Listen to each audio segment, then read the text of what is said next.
दोस्तों नमस्कार, नमो बुद्धाय। कैसे हैं आप सभी? उम्मीद करते हैं कि आप सब अच्छे होंगे, स्वस्थ होंगे। दोस्तों अगर आप भी चैनल पर नए हैं तो वीडियो को दिल से लाइक कर चैनल को सब्सक्राइब कर दें। तो चलो बढ़ते हैं कहानी की ओर। एक बार की बात है, एक लड़का था, उसका नाम सब्बल था, जो नगर में रहता था। वह अपने जीवन से बहुत निराश था। उनकी निराशा का कारण ये था कि वह अब तक अपने जीवन में कुछ नहीं कर रहा था। उसके माता पिता उसे ताना मारते थे कि आपके सभी मित्र कुछ ना कुछ कर रहे हैं, लेकिन आप अभी भी घर पर बैठे हैं। दोस्तों के बीच भी अक्सर उसका मजाक उड़ाया जाता था। वह कहीं भी जाता तो लोग उससे पूछते कि आप क्या कर रहे हैं। उसे यह बताने में भी शर्म आ रही थी। वह कुछ नहीं कर रहा था।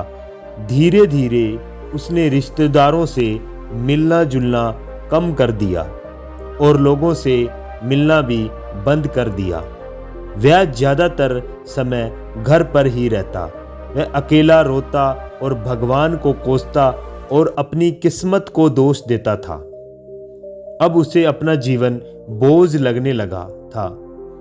कभी कभी वह सोचता था कि कब वह कुछ करने के योग्य बनेगा, और फिर वह सोचता कि जिंदा रहने से अच्छा मर जाना ही अच्छा है। एक दिन वह अपने नगर की एक गली से गुजर रहा था। तभी उसने देखा कि एक उपदेशक दुख और परेशानियों पर उपदेश दे रहा है। वह भी उसी भीड़ में सबसे पीछे बैठ गया और गुरु के प्रवचन सुनने लगा। उपदेशक कह रहा था, दुख एक शिक्षक की तरह है जो हमें जीवन की सच्चाई दिखाता है और हमें जीने का सही रास्ता सिखाता है। आप चाहें तो जिंदगी जीना भी सीख सकते हैं। गुरुजी उपदेश दे रहे थे कि तुम चाहो तो कुछ भी हासिल कर सकते हो, और अगर चाहो तो एक कोने में बैठकर रो सकते हो। इन सभी बातों को सब्बल ध्यान से सुन रहा था, लेकिन शिक्षक की ये बातें उसे पसंद नहीं आई। उसने खड़े होकर कहा कि कुछ भी सिखाने से दुख दूर नहीं होता, इसमें केवल दर्द होता है। दुख की पीड़ा अनंत है। ऐसा लगता है कि इसके बाद कुछ होने वाला नहीं है। इससे कुछ भी फर्क नहीं पड़ता। इसके सामने तो मौत भी छोटी लगती है। उपदेशक ने कहा, फिर तुम्हारा दुख क्या है? सब्बल ने उसके सामने अपनी सारी गाथा सुनाई और पूछा, मेरे दुख का कोई उपाय है तुम्हारे पास? यह सुनकर शिक्षक मुस्कुराए और बोले, तुम उस दिन मेरे पास आओ जब आपके जीवन में वास्तविक दर्द हो। आपकी समस्या का समाधान मैं अवश्य करूंगा। यह कहकर गुरु वहां से चले गए। सब्बल ने सोचा, कहीं मेरा दुख नकली तो नहीं है? क्या मैं जिस दर्द से गुजर रहा हूँ वह नकली है? मेरा दुख कोई नहीं समझ सकता। जब माँ बाप नहीं समझ सकते तो गुरु क्या समझेगा? उनके दुखों से व्यर्थ होकर सब्बल ने एक फैसला लिया कि अब वह कुछ करेगा। सब्बल ने एक छोटा सा व्यवसाय शुरू किया। फिर उसे सफलता नहीं मिल रही थी, लेकिन उसके घरवाले पूछते हैं कि क्या वह कुछ कर सकेगा। वह अपने व्यवसाय में लगा रहा और धीरे धीरे उन्हें सफलता मिलने लगी। फिर उसने गति पकड़ी और केवल 3 साल के अंदर वह एक बड़ा बिजनेसमैन बन गया। अब सब्बल के आसपास ऐसे कई लोग थे जो उसकी परवाह करता था, जो उससे प्यार करता था। अब उनके परिवार के सदस्य भी उनकी तारीफ करते नहीं थक रहे थे। दिन व दिन उसके मित्र की संख्या बढ़ती जा रही थी। अब वह अपनी जिंदगी से बहुत खुश था। उनके कुछ दोस्तों ने उन्हें सलाह दी कि जब आप एक बड़ा बिजनेसमैन बनकर बहुत खुश हैं तो सोचिए आपकी कितनी खुशी होगी अगर आप इस शहर और इस राज्य के सबसे बड़े बिजनेसमैन बन सकते हैं।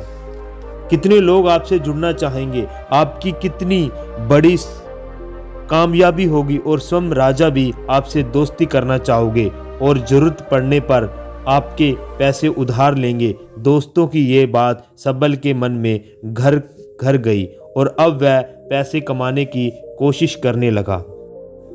लेकिन उसे यह सब बहुत जल्दी चाहिए था। वह समय बर्बाद नहीं करना चाहता था।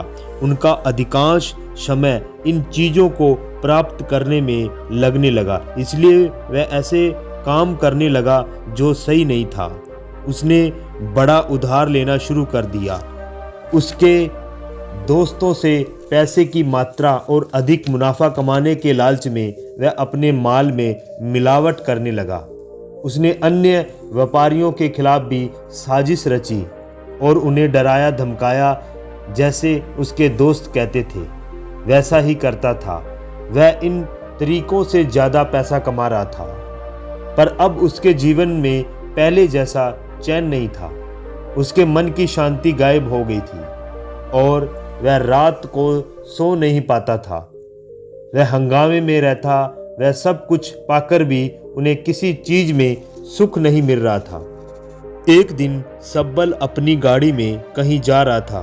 तभी रास्ते में उन्हें उपदेशक का आश्रम दिखाई दिया और वह रुका और गुरु के पास जाकर बोला, संत, आपने मुझे मेरे पास आने के लिए कहा था। जब मेरे जीवन में सच्चा दुख आता है तब मैं बहुत दुखी हूँ कि मेरी नींद हराम हो गई है और मुझे कहीं भी शांति नहीं मिल रही है। इस प्रकार सब्बल ने अपनी सारी समस्याओं गुरु के बता दी। गुरु ने कहा, जब तुम पहली बार मुझसे मिलने आए थे तब भी तुम किसी दुख में थे। अपने उस दर्द से क्या सीखा? सब्बल ने कहा कि सिर्फ सोचने और चिंता करने से कुछ नहीं होता।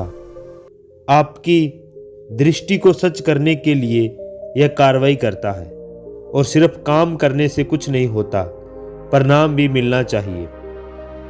जब आपको लगता है कि आपका लक्ष्य हासिल नहीं होने वाला, तब राह में चाहे कितनी भी मुश्किलें आ जाए, मन कितना भी निराश क्यों ना हो, कितना भी लगता हो कि अब कुछ नहीं होने वाला, तभी विश्वास करें, मैं जो भी कर रहा हूँ उसमें अवश्य सफल होऊंगा।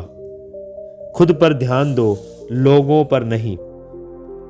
लोग केवल सफल लोगों का सम्मान करते हैं। कोई कितना भी अच्छा क्यों ना हो, वह हमेशा लोगों की नज़रों में बोझ बने रहते हैं। यह बात सुनकर उपदेशक मुस्कुराया और बोला, जब आपके पास तो यह वास्तविक दुख नहीं है। आपके जीवन में वास्तविक दुख आए तब मेरे पास आओ, मैं उसे ठीक कर दूंगा। सब्बल ने आते समय साधु को सोने के सिक्कों से भरा घड़ा भेंट किया। घड़े को देखकर गुरु ने कहा कि यह मेरे किसी काम का नहीं है। उस पेड़ के नीचे गड्ढा खोदकर गाड़ दो। सब्बल ने घड़े को पेड़ के नीचे दबा दिया, जैसा कि गुरु ने बताया, और वहां से चला गया। कुछ दिनों से कारोबार ठीक चल रहा था, लेकिन व्यापार के गलत तरीके के कारण धीरे धीरे व्यापार में घाटा होने लगा। उसकी सारी दौलत धीरे धीरे खत्म होने लगी। एक दिन ऐसा भी आया जब उसके पास कुछ भी नहीं बचा और उस पर कर्ज का बोझ चढ़ गया। परंतु वह निश्चिंत था, क्योंकि उसने अपना सारा कर्ज अपने दोस्तों से लिया था। उसने सोचा कि उसके दोस्त बुरे वक्त में उनके साथ खड़े रहेंगे, लेकिन ऐसा कुछ नहीं हुआ। जैसे ही बुरा वक्त आया, दोस्त पहले उसे कर्जा मांगने लगे। अगर उसने कर्जा नहीं लौटाया, उन्हें उसे जान से मारने की धमकी भी दी। उनके सभी शुभ चिंतक और प्रियजन उसे दूर हो गए। उसके दोस्त जो उसके साथ मस्ती किया करते थे, अब उससे दूर भाग रहे थे। उसका परिवार उसकी गलतियां और कमियां गिनने लगा। उनकी सारी संपत्ति नीलाम कर दी गई और उसके पास कुछ भी ना बचा। जब उसने अपने पिता से मदद मांगी, पिता ने कहा कि मेरे पास थोड़ी सी संपत्ति है, मैं तुम्हारी माँ को क्या कहूँगा। अगर मैं तुम्हें दे दूँ, ये संपत्ति हमारा अंतिम उपाय है। सब्बल ने कहा, मन में गहरा दुख छा गया। उसके आसपास कोई नहीं रहा था जो उनके दुख को समझ सके, जो उसे संभाल सके। जनता ने इस विश्वासघात के कारण वह अंदर से टूट चुका था। वह सोचने लगा कि अब जीने का क्या मतलब है, अब मौत ही मेरा सहारा है। वह आत्महत्या करने के लिए पहाड़ी पर जा रहा था। तब से उसे याद आया कि उस शिक्षक ने उसे कहा था कि मेरे पास आओ जब तुम्हारे जीवन में वास्तविक दुख हो। सब्बल ने गुरु के पास गया और अपनी सारी गाथा सुनाई। आंखों में आंसू लिए उसने कहा, हे गुरुजी, मेरे दुख का निवारण कीजिए। गुरु ने कहा, जब जीवन में असली दुख होता है तब मेरे पास आ जाना, मैं इसे ठीक करूंगा। सब्बल ने कहा कि यह क्या हो रहा है, मेरी जिंदगी में अभी दुख नहीं है तो आखिर असली दुख है क्या? गुरुजी ने कहा, सबसे कहा कि पहले आप मुझे बताओ अपने दुख से क्या सीखा है। सब्बल ने कहा कि मैंने यह सीखा है, जो लोग हमारे जीवन में आते हैं वह हमारी सफलता और प्रगति के कारण वो हमें धोखा जरूर देंगे, क्योंकि बुरे समय में वो हमारे साथ नहीं खड़े होंगे। वह अच्छे समय में ही हमारा फ़ायदा उठाएंगे और बुरे समय में हमें छोड़ देंगे। उन लोगों पर ही भरोसा करें जो हमारे बुरे समय में हमारे साथ खड़े रहते हैं। लेकिन ऐसे लोग बहुत कम होते हैं, लेकिन जिनके पास हैं उनकी सराहना करनी चाहिए, उनका अपमान नहीं करना चाहिए। मैंने कभी भी किसी के खिलाफ साजिश नहीं रची। अपना काम ईमानदारी और धैर्य से करें और कभी लालची मत बनो। अपने सारे दुख, दर्द और अनुभव बयां करने के बाद सब्बल गुरुजी के सामने आंखों में आंसू लिए बैठ गया। कुछ देर बाद साधु उठे, पेड़ के नीचे एक गड्ढा खोदा और घड़ा निकाल लिया जो सोने के सिक्कों से भरा था। उसने सब्बल को देकर कहा, मेरे पास आओ जब तुम्हारे जीवन में वास्तविक दुख हो। सब्बल ने अपने शिक्षक को धन्यवाद दिया और उसे प्रणाम करके चला गया। उस पैसों से उन्होंने एक छोटा सा व्यवसाय शुरू किया। अब वह छोटा व्यापारी बनकर भी खुश है। उन्होंने पूरी लगन और ईमानदारी से कारोबार किया। जल्द ही वह अपने शहर का एक बड़ा व्यापारी बन गया। उनका जीवन सुख सुविधाओं से भरा हुआ था। लेकिन कोई कितना भी अच्छा क्यों ना हो, लेकिन जीवन में दुख आता है, तो सब्बल के जीवन में भी दुख आते थे। अपने माता पिता की मृत्यु के रूप में वह दोनों एक दिन मर गए। सब्बल अपने माता पिता से बहुत प्यार करता था, लेकिन इसलिए उन्होंने के निधन से उन्हें गहरा सदमा लगा। वह शवों को ले गया, दोनों को शमशान घाट ले गया। जहां अंतिम संस्कार किया, वहां अपने माता पिता का सब जलता हुआ देखा तो उनका मन बेचैन हो उठा। उसके मन में कई सवाल उठने लगे। वह घर वापस आ गया, इसलिए उसने अपने माता पिता के घर और संपत्ति को देखा, जिसके लिए उनके माता पिता हमेशा लड़ते आ रहे थे। आज जो छूटा पड़ा है, उन्हें इसकी देखभाल की, इसके लिए लड़ने वाले इस दुनिया में चले गए।